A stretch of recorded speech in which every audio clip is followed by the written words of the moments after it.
मैं तो कहना चाहता हूँ कि अगर तीसरा भी जेवलिन थ्रोअर आता इंडिया से तो तीसरा भी भारत वाला ही होता आज, क्योंकि हमारा जेवलिन काफ़ी अच्छा हो रखा है अभी।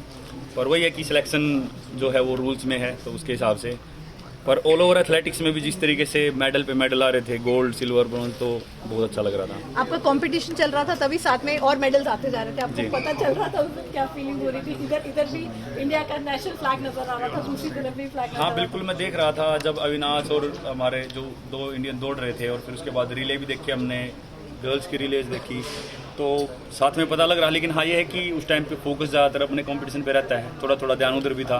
पहले ही मेरा थोड़ा सा वो आज डिसीजन की वजह से गड़बड़ था, तो फिर भी ध्यान था मेरा उस तरफ। आपने उसकी बात की, मैं अगला सवाल यही पूछने वाली थी, हुआ क्या था? हम लोग देख रहे थे, हमें कुछ समझ नहीं आया 20 मिनट तक, आपकी इतनी अच्छी थ्रो गई, हम लोग सोच रहे थे हुआ क्या? आप बताएं कि एग्जैक्टली क्या हुआ क्या?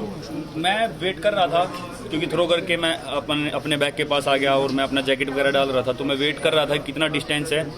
काफ़ी देर तक देखने के बाद फिर एकदम दूसरे लड़के ने थ्रो कर दिया, और उसके बाद वो नपाई नहीं। तो उसके बाद फिर मैं वहाँ पे गया कि क्या चल रहा है, क्योंकि मेरा थ्रो आया नहीं और इसने थ्रो कर दिया, तो ये क्या था। तो फिर उन्होंने रोका कंपटीशन, फिर वहाँ पे उनको बोला कि वो कहाँ पे है, तो वो मार्क ही भूल गए फिर कहाँ पे था। तो काफ़ी दिक्कत हुई इस टाइम पे। वो वहाँ पे गए भी मार्क देखने दोबारा, तो शायद से वो मार्क चला गया था जहाँ पे जेवलिन लैंड हुई थी। फिर काफ़ी देर तक बहस करने के बाद और उनके बाद उन्होंने बोला कि आपको हम फर्स्ट थ्रो दोबारा दे सकते हैं। तो मैंने वही सोचा कि अब ज़्यादा बहस ना करने से अच्छा है कि ठीक है चलो कर लेते हैं, क्योंकि बाकी एथलीट्स भी वेट कर रहे थे और सभी ठंडे हो रहे थे, सभी ने वार्म किया हुआ था। फिर मैंने वही सोचा कि चलो कर लेते हैं, पर इफेक्ट पड़ा। हमें बहुत मजा आ रहा था जब आप लोग आपस में थ्रो में कंपटीशन चल रहा था और एक दूसरे को पंप अप कर रहे थे। एक तरफ आप भी जब आगे उठे थे, तब आपको लग रहा था कि आज भाई के साथ बढ़िया कंपटीशन चल रहा था? नहीं, ऐसा अच्छा लग रहा था, जैसे मेरे को पता ही था भाई सब मार ही लेंगे आगे, क्योंकि पहला फर्स्ट थ्रो अच्छा मार रखे थे। तो मैं तो मेरा 100% देना था बस की। तो नीरज कहाँ देख रहे हैं इस परफॉर्मेंस के बाद भारतीय खेलों को? भारतीय खेलों को मैं सबसे ऊपर ही जाऊंगा, सबसे बड़े जो गेम्स होते हैं ओलंपिक गेम्स। और अब तो एक मुझे साथी मिल गया है ऑलरेडी, और मुझे लगता है कि और भी अपने इंडिया के जेवलिन थ्रोअर क्वालिफाई करेंगे और अपने एथलीट्स और बाकी जा रहे हैं।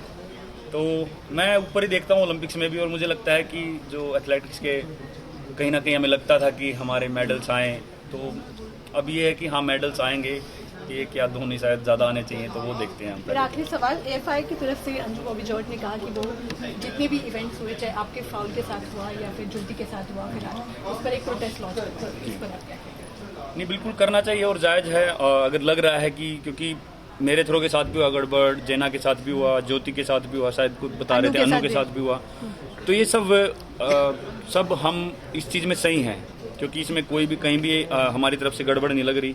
हमें क्या सबको दिख रहा है कि क्या क्या दिक्कत हुई है, तो ऐसी चीज़ में करना चाहिए और पता लगाना चाहिए कि है क्या, मतलब क्या हुआ क्या है, तो वो चीज़ ज़रूरी है। चलिए बहुत बहुत शुक्रिया। तो ये थे हमारे साथ नीरज चोपड़ा और किशोर जैना, जिन्होंने जीता है जैवलिन थ्रो में। नीरज ने जीता एक बार फिर से गोल्ड, और ओलंपिक चैंपियन और वर्ल्ड चैंपियन, अब एशियन चैंपियन।